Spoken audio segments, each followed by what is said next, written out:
Coming up on today's episode of the Salesman Podcast. The moral, legal, and ethical approach to all the conversations is critical. The legalities are more specific and more binding in the world of interview and interrogation than there are in sales. I mean, certainly there's antitrust laws and things you can and can't do in sales, but it's much more finite and critical more often than not in interrogation. So oftentimes, to your point, when people hear the investigative background, they typically jump to reading behavior and asking questions. Like that must be where the synergies really are. It goes so much deeper than that. The first thing that we talk about is be patient and let the conversation come to you. Anytime we focus or prioritize time over quality, quality suffers. So the ticking clock is the enemy of empathy. Hello, Sales Nation. My name is Will Barron, and I'm the host of the Salesman Podcast, the world's most downloaded B2B sales show. On today's episode, we have an absolute legend. We have Michael Reddington. You can find out more about him over at inquasive.com. And on today's episode, we're getting into forensic investigation, what that means for you when you're doing deals, how you get more out of your sales meetings, and a whole lot more. So let's jump right into it. So today we're getting into forensic investigation that's going to help salespeople close more deals. So I feel like there's an in-depth conversation coming up here, Michael, but what is forensic investigation? Let's start off from the very top of the pyramid here. I appreciate you asking. And often when we get the question, what is forensic investigation, that stems back to the designation, which is certified forensic interviewer. And a certified forensic interviewer designation is a designation that we achieve much like an accountant would achieve their CPA or any other designation that's out there that's industry specific. So to the best of my current knowledge, the certified forensic interviewer designation is the highest available designation of expertise in the field of interview and interrogation. And one of the things that I'm most proud about is the diverse scope it applies to. So it encompasses 8 different texts or approaches to interview and interrogation. And really the goal is that anybody who passes the exam is to be considered as an elite expert in interview and interrogation. And as I jokingly like to say it, should be able to be dropped out of a helicopter into the middle of any conversation and conduct a morally, legally, and ethically successful interview or interrogation. So multiple questions already, but how does in B2B sales versus a typical forensic interview, I guess, for the police, CIA, whoever you're working for, how does morals, ethics, and legality compare between the two? Because I guess on one side you have to do it, but there's a stereotype of salespeople being, whether it's right or wrong, you can give us your thoughts, but there's a stereotype of salespeople being less than truthful and less than moral within the conversations. There certainly is. And those stereotypes really straddle both sides of that line, depending on who you talk to and what their experience has been. The moral, legal, and ethical approach to all the conversations is critical. The legalities are more specific and more binding in the world of interview and interrogation than there are in sales. I mean, certainly there's antitrust laws and things you can and can't do in sales, but it's much more finite and critical more often than not in interrogation.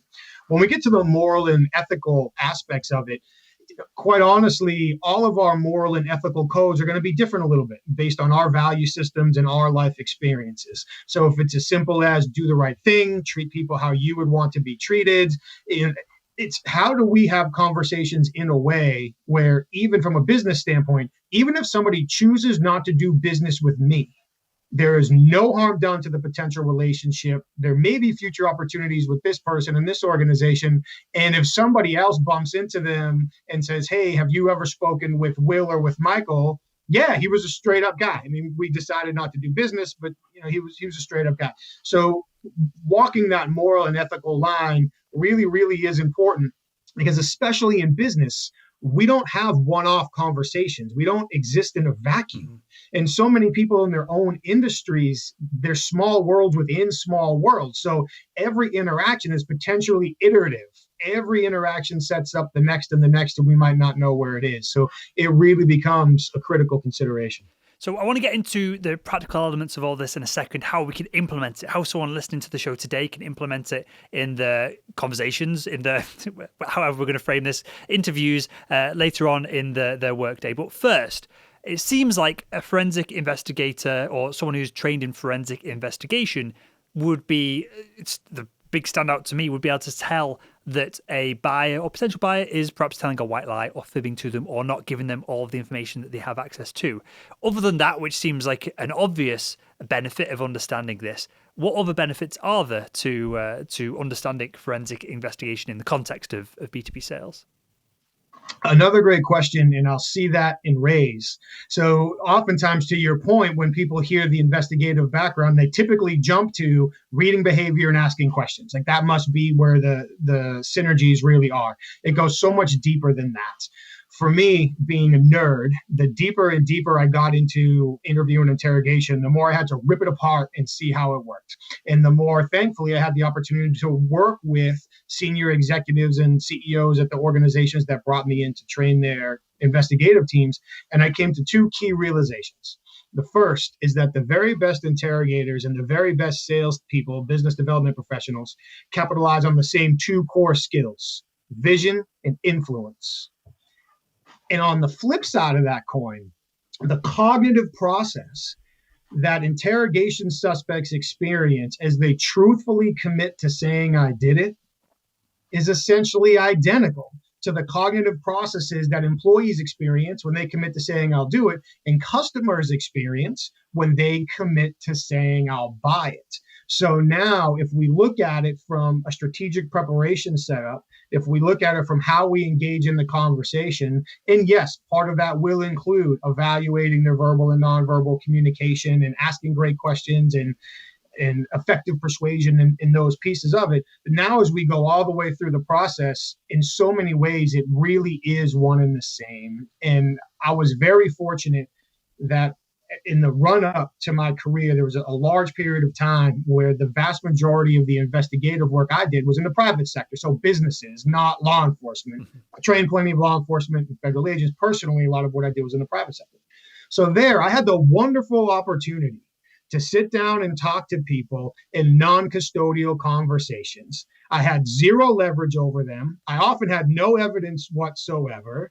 They were free to get up and leave anytime they wanted. And to be safe, we had about 60 minutes to get their first admission of wrongdoing.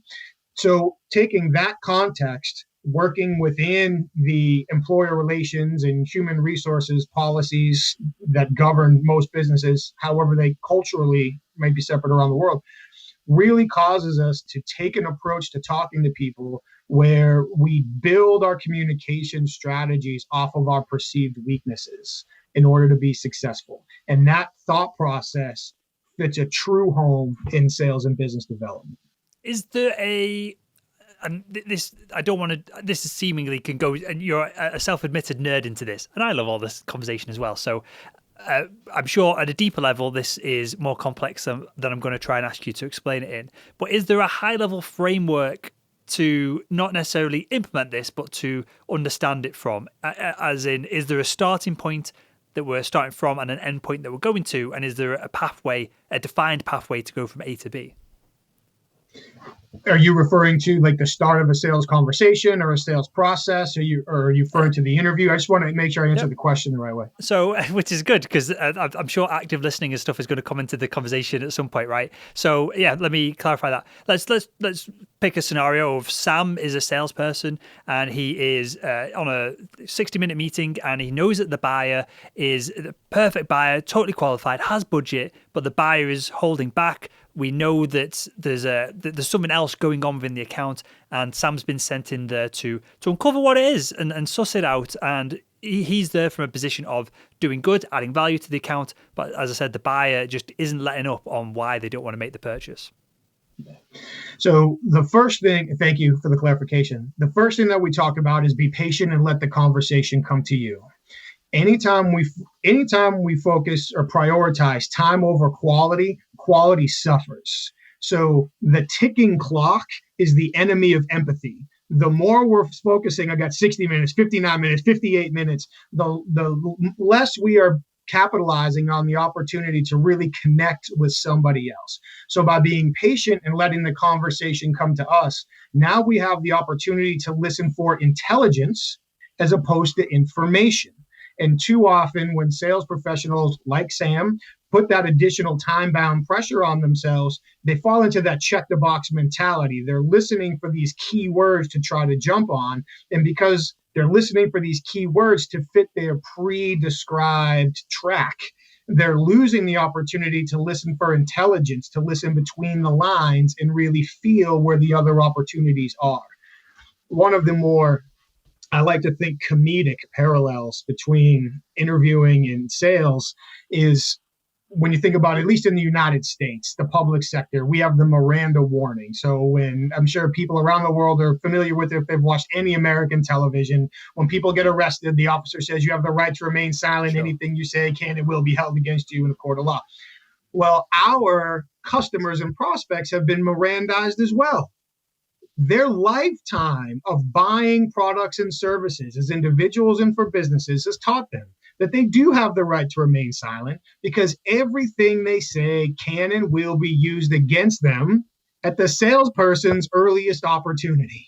So for them to hold information back, it's not about being dishonest necessarily. It's about them protecting the primary interests of their organization, and we can't fault them for that. So if we can go into the conversation with the mindset that we understand the strategic goals and opportunities, we let the conversation come to us, we help our customers protect their self-image, we illustrate our understanding in order to resonate with them, over 60 minutes, there's plenty of time to draw out the information that we need to truly connect and move an opportunity forward. What's the difference, Michael, between, use these terms then, intelligence and information? And I feel like I think I see where we're going with this. Of it's perhaps let me have a guess for it maybe, and you can tell me if I'm right or wrong. See if I'm paying attention here. It seems like information is just nuggets of things that we could probably research elsewhere, whereas intelligence is are they nuggets of information with context? Is that what we're looking for? Context is king. I'm so happy you said that. Context is king. Amen. So yes, information oftentimes is either information that we could research and find elsewhere if we just did our due diligence, or top level facts. How many end users, how many locations, how many years, simple information that oftentimes sales professionals go in and it's like they're trying to build a pre-formatted puzzle. If I can just get these 3 or 4 pieces of information, then I can show them the puzzle that I've showed 25 other people and explain to them how it's great for them.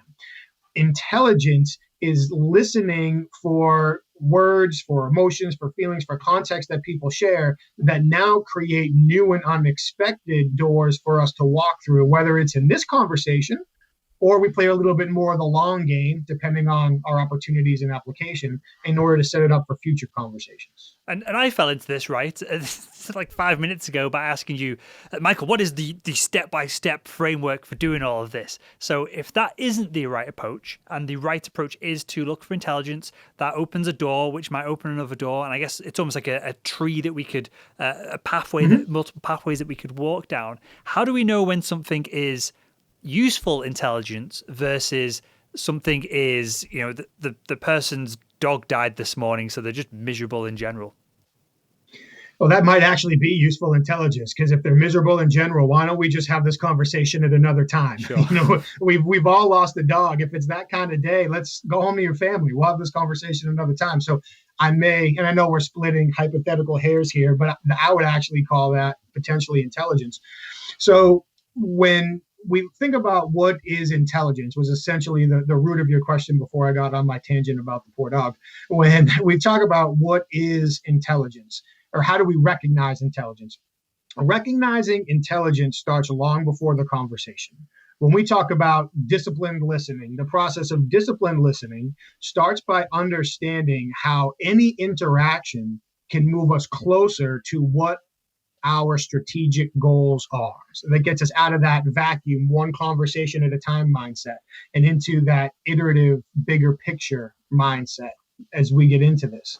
So if I'm having a conversation with Sam and I tell myself, well, my goal for this conversation is to set up a demo with Sam, is for Sam to introduce me to his CEO, is for Sam to agree to, test the product or whatever it may be. That's a super tactical goal. And now my mindset is so low that I'm just listening for those little key words to try to set that anchor in place. However, if I walk into this conversation thinking to myself, well, Sam is pretty well placed within his organization. And right now, if they take this demo, that could be a foot in the door that could then lead to a handful of other opportunities. But Sam works for a leader in his industry. So if I do a great job with Sam and make him look great in front of his CEO, they might be confident to introduce me to other people within their network. So now, from my very first handshake, back when we were allowed to shake hands, how do I set this conversation up so Sam feels great about this whole process and I create longer or stronger opportunities down the road? So it really starts with understanding, where do I think this can take me and how do I set that up from hello? So we've got the context of what we're doing. We've got what we're looking for within the conversation. And now, well, hopefully the audience has drilled into their heads that they should be actively listening as opposed to box ticking, which I think a lot of salespeople do. And I've felt guilty of this before as well, of Sure. Asking the customer leading questions that, if they say yes 3 times to these 3 things, they're a good fit for you. If we put all that to one side for a second, maybe we need some of that to qualify the customer at some point, right? But put that to one side for a second. How do we, if we open one door, how is there a way to word questions? Is it open-ended questions? Is there a way to nudge a potential buyer to talk more about something? So I guess if you're trying to get someone to admit to a crime, you're trying to get them to trip themselves up, right? And come up, pitch such a story that or put such a story in front of them that it's undeniable. How do we do that, but from a positive perspective, with a buyer, to allow themselves to open doors so they're almost talking themselves into our strategic goals? In fact, with our favorite interrogation techniques, it's the same. There's slight tweaks to it, obviously, but it's not so much even in the investigative world. Occasionally it is, but often it's not about getting somebody to trip them up or presenting them with this incontrovertible story. So now you have no option but to tell me the truth. Sure. You'd be surprised how many times people look at a video of themselves committing a crime with their own girlfriend's name tattooed on their neck and say, no, that's not me. It happens all the time. So it is about helping people make that decision. In investigations and in sales, we are striving for commitment, not compliance. Compliance is essentially obeying an order. It's very short term and breeds resentment. Commitment is achieved when people have the opportunity to at least take some idea ownership for the process. And the linchpin behind all of this is encouraging people to protect their self-images throughout the entire process.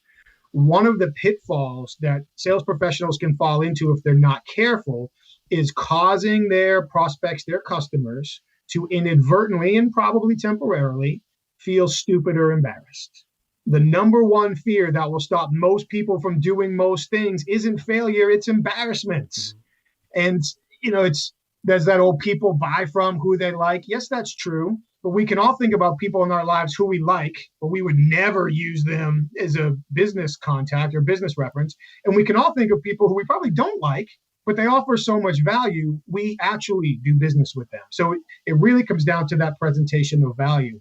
So in order to get people to share more information, number one, encourage them to protect their self-image. By far and away, that's the biggest piece. And I can give you an example in a moment if you'd like. I also heard you mention open questions. Yes, open questions. As a general rule of thumb, if the word you is the second word in your question, it is a closed question. Period. If the second word is you, it can be answered in a yes or no.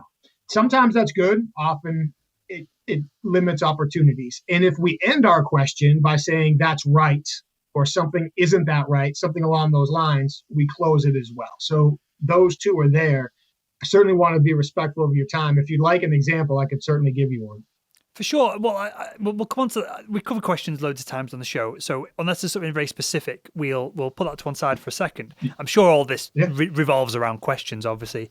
But I'm sure the audience will understand open-ended questions, closed-ended questions. But this self-image thing, I think, is really valuable because if I look at the stereotype of a salesperson from the 80s and some of the 80s and 90s books that I read and some of the reasons why I started the podcast and all the content over at salesman.org in the first place was because I wanted to get better at sales.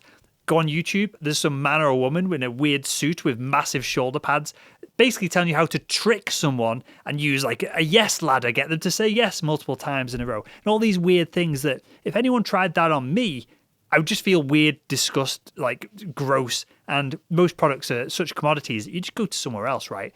So how do we ask these questions? Because I assume we're in control of the conversation, I'm assuming here. We've got to take the lead a little bit with some of this, even if we are asking open-ended questions.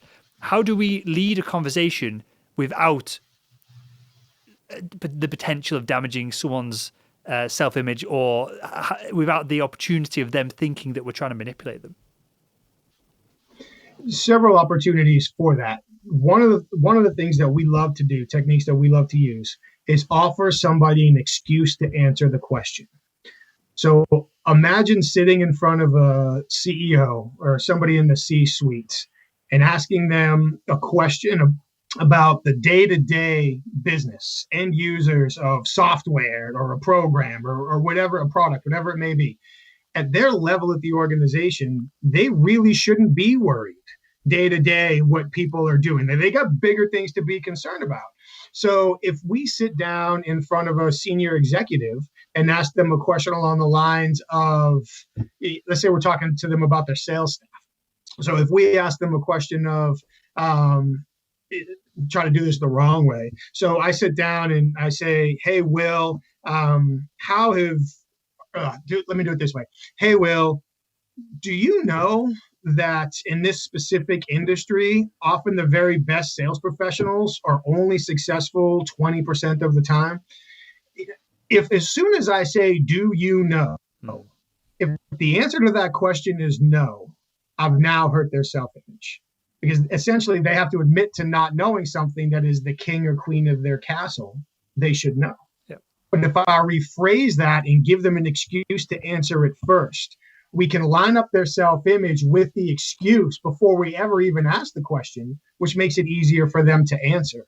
So instead, if I asked a question that was, as I have spoken with CEOs over the last decade, they're pulled in so many different directions and they're focused on so many top line decisions that it's almost unrealistic for them to have a handle on the day-to-day minutia that goes on within their organizations.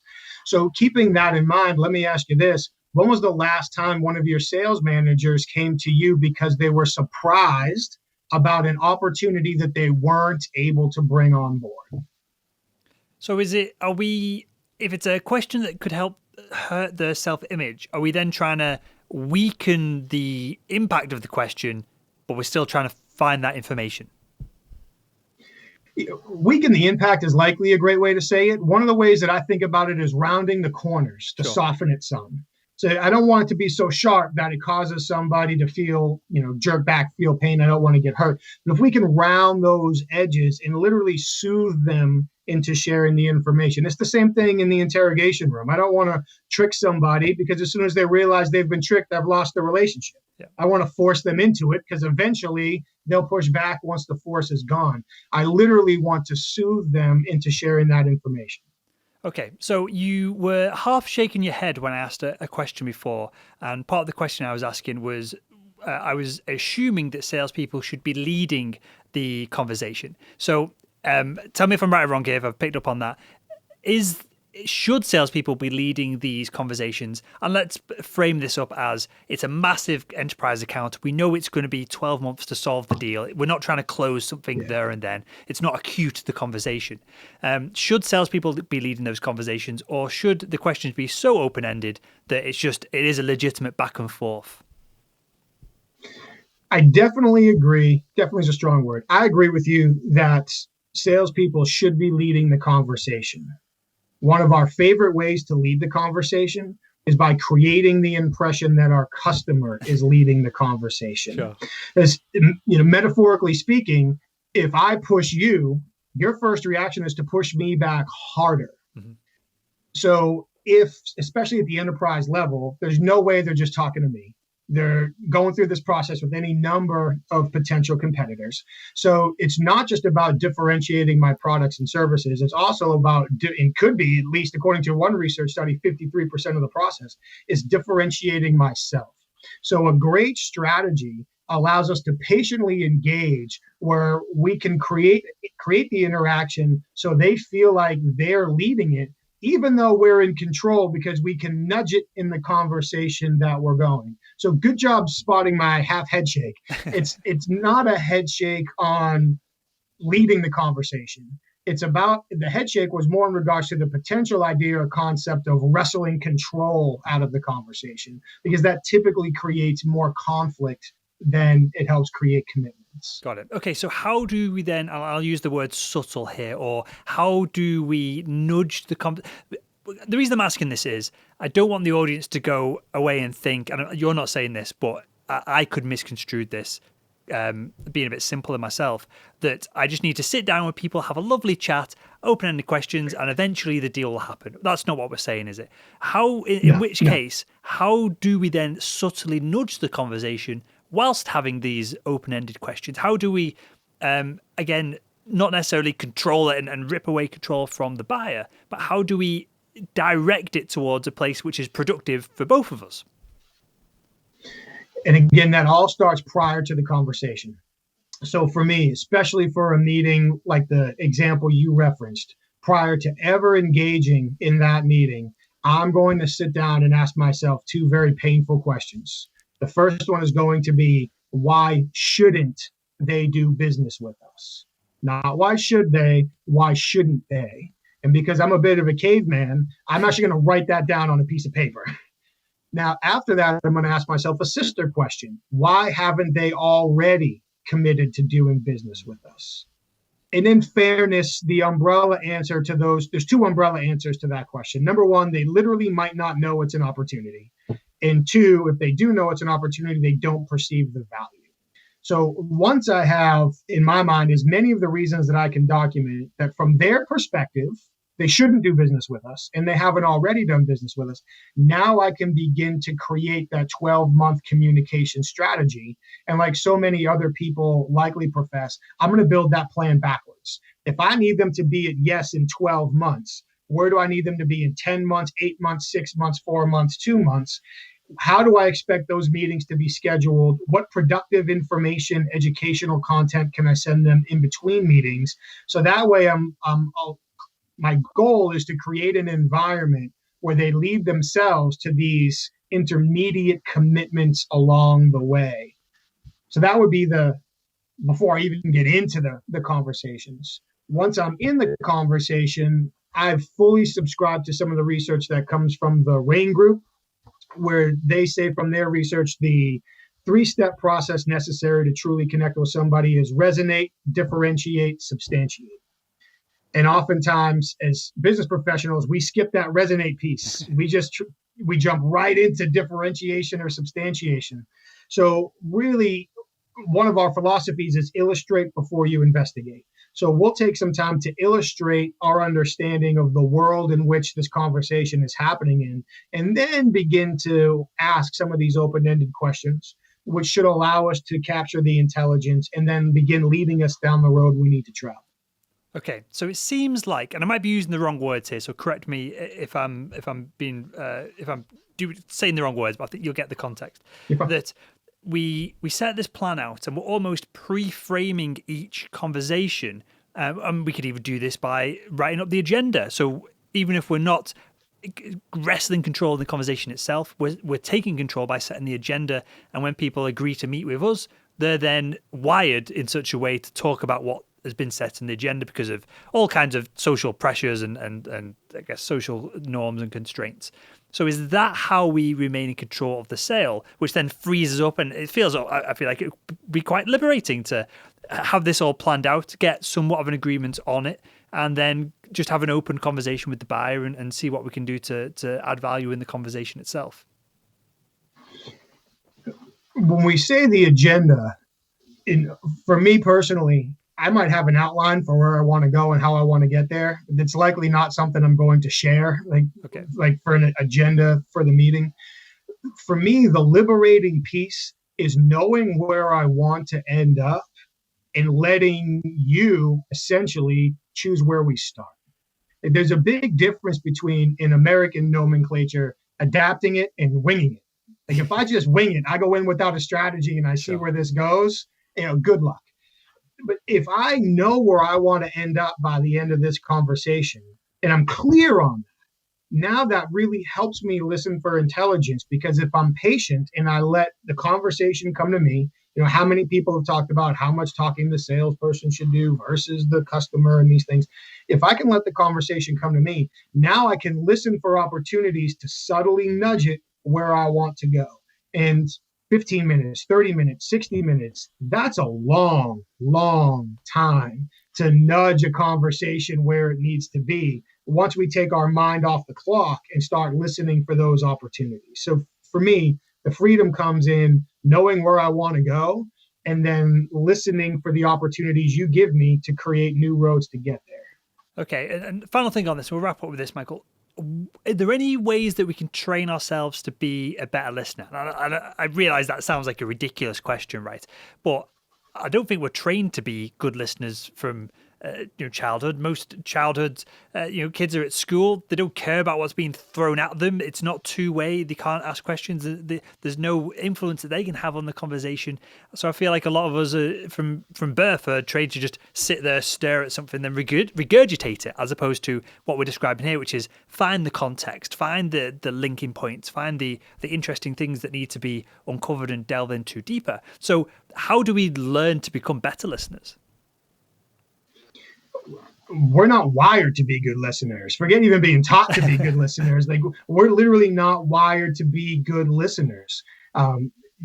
Generally speaking, we all react the strongest to what we hear first. So we take expectations into all of our conversations, and those expectations could be positive, neutral, negative.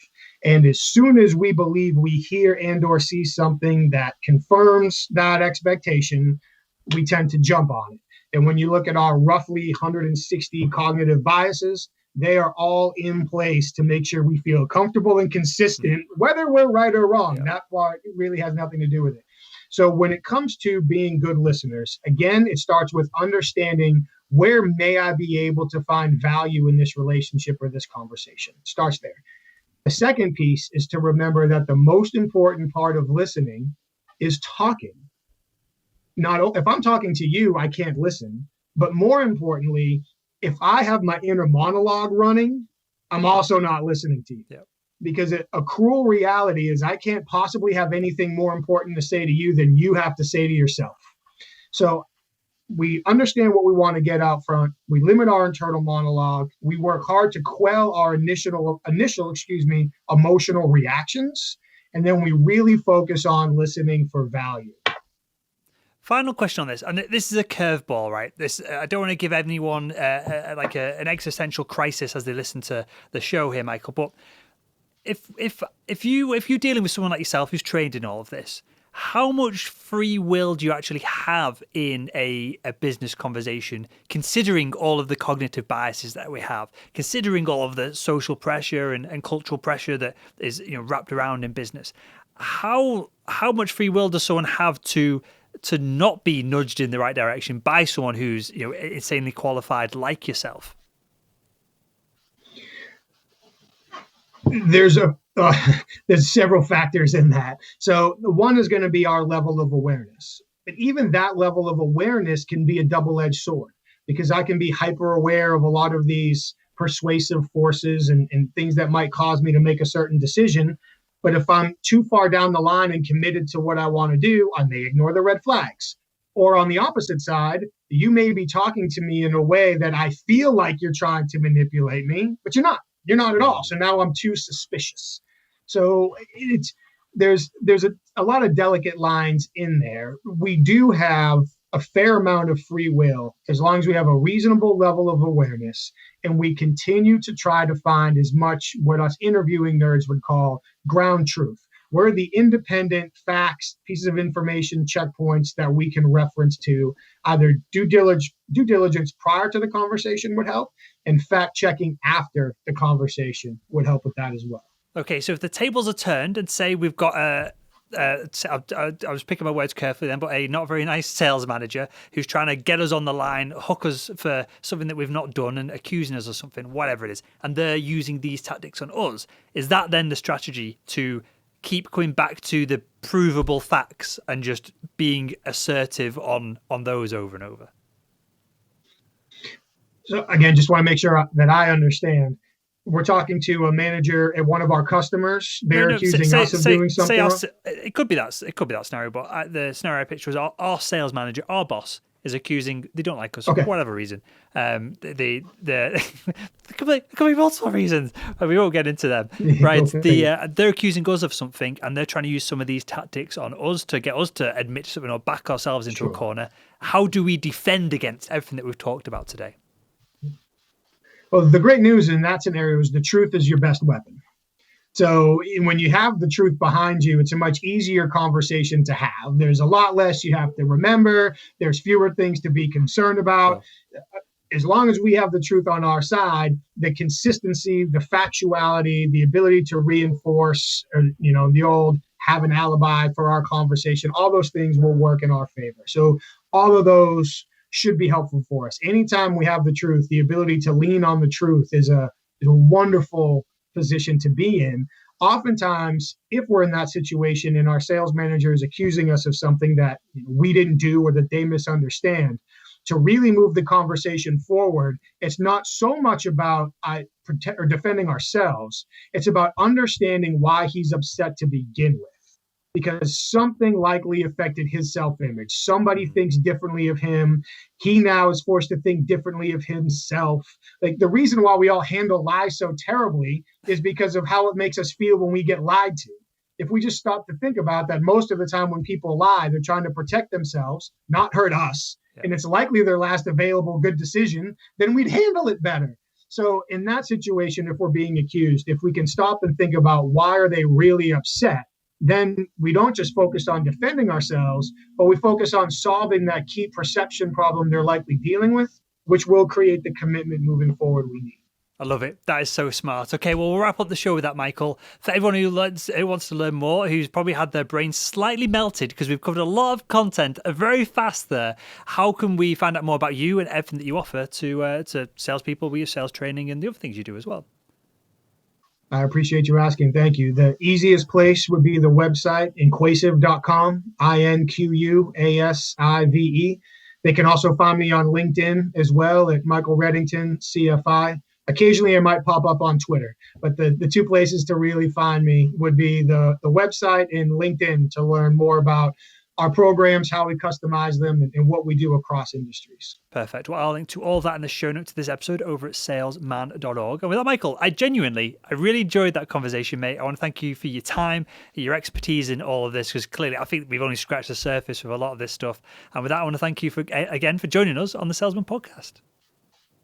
Well, thank you again for having me, and thank you for all the listeners to take the time and join us.